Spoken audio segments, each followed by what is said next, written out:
Okay, let's dive into this. Welcome to today's explainer. We're tackling an absolute fitness fundamental today, the push-up. Now, doing a proper push-up isn't just about dropping to the floor and muscling your way through it. Actually, scratch that. It's not about raw strength at all. It is entirely about skill. Push-ups are arguably the most famous exercise in the entire world, yet so many of us find ourselves completely hitting a wall with them.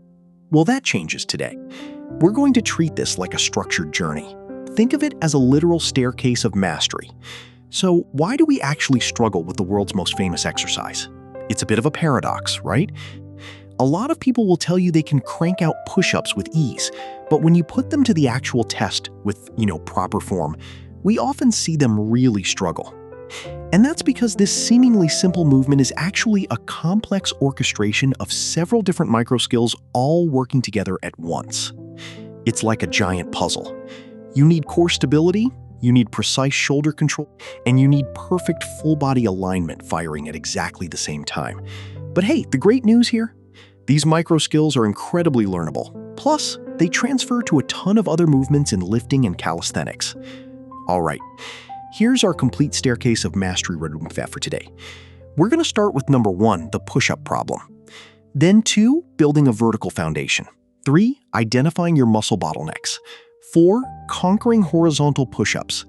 And finally, we'll wrap up with 5, troubleshooting and continued progress. Let's get right into section 1, the push-up problem. Before we do a single repetition of any exercise today, we absolutely have to understand the core methodology for solving our push-up struggles, and a massive part of that, learning how to approach the movement without letting our ego get in the way. We need to understand 2 really vital terms for this journey, progression and regression. Simply put, these are modifications made to any exercise to make it easier or harder. So the crucial point is that we need to radically reframe how we view regressions. Far too often, people view an easier version of an exercise as a failure. No way. We need to see regressions not as a weakness, but as deliberate, incredibly handy tools. They literally allow you to isolate and meticulously learn key movement skills without unnecessary complications or just plain fatigue holding you back. Moving right along to section 2, building a vertical foundation. To establish our perfect body positioning long before we ever hit the floor, we're going to start vertically. Yep, at the wall. Here is your form breakdown. Step 1, keep your shoulders down and your elbows somewhat flared out. Step 2, brace your abs to keep your body in a relatively straight line, right from your head down to your feet. And step 3, place your hands slightly below shoulder height. Now, I know what you're thinking. Wall push-ups? Come on, those are way too easy. But think of this as the body weight version of a professional powerlifter warming up with an empty barbell to perfect their technique. We aren't doing this to exhaust the muscles at all. We're doing this for pure movement practice and to apply highly intentional form. And just to prove it's not a total walk in the park, your target here is 50 reps. Well, your goal is to perform 3 sets of 50 reps against the wall. To put that into perspective, doing a full 50 reps with perfect, highly intentional form can be surprisingly difficult for a lot of people. It acts as the absolute perfect laboratory to test your movement.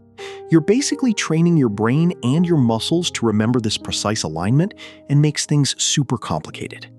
Once you can confidently conquer 3 sets of 50, you are truly ready to progress.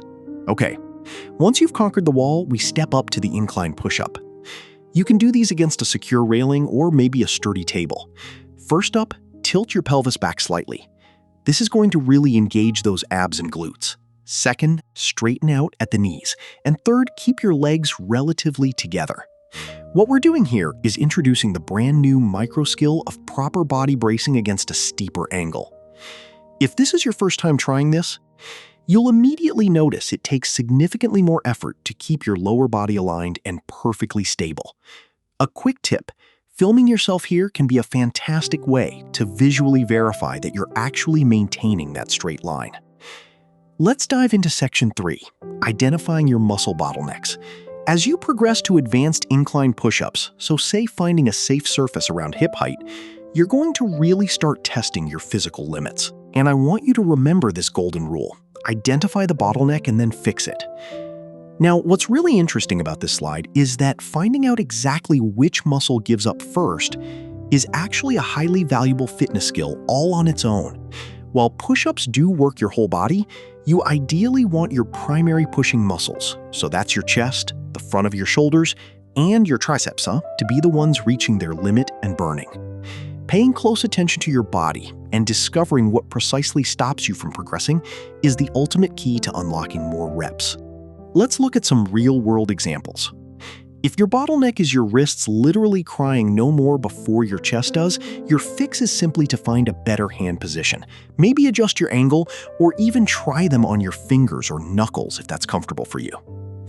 On the other hand, if your abs and core are giving out, and your lower back is starting to sag, your fix is to supplement your routine with a few sets of planks after you finish your push-ups.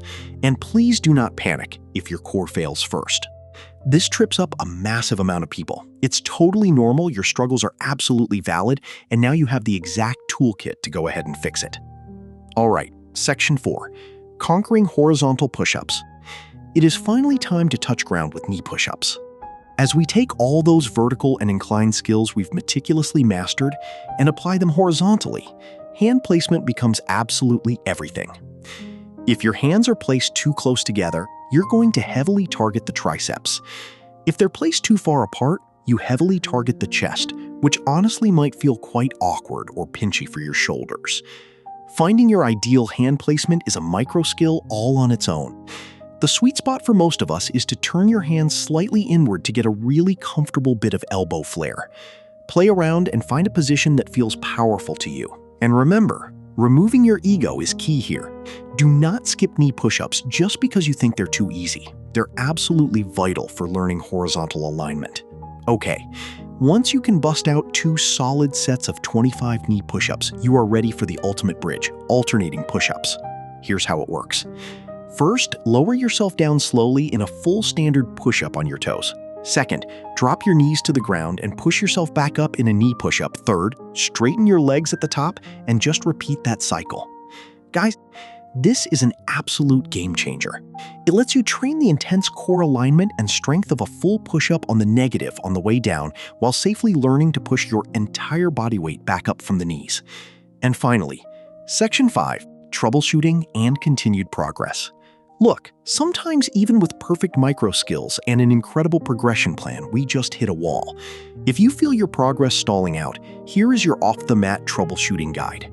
First, if you feel joint pain, you absolutely must regress.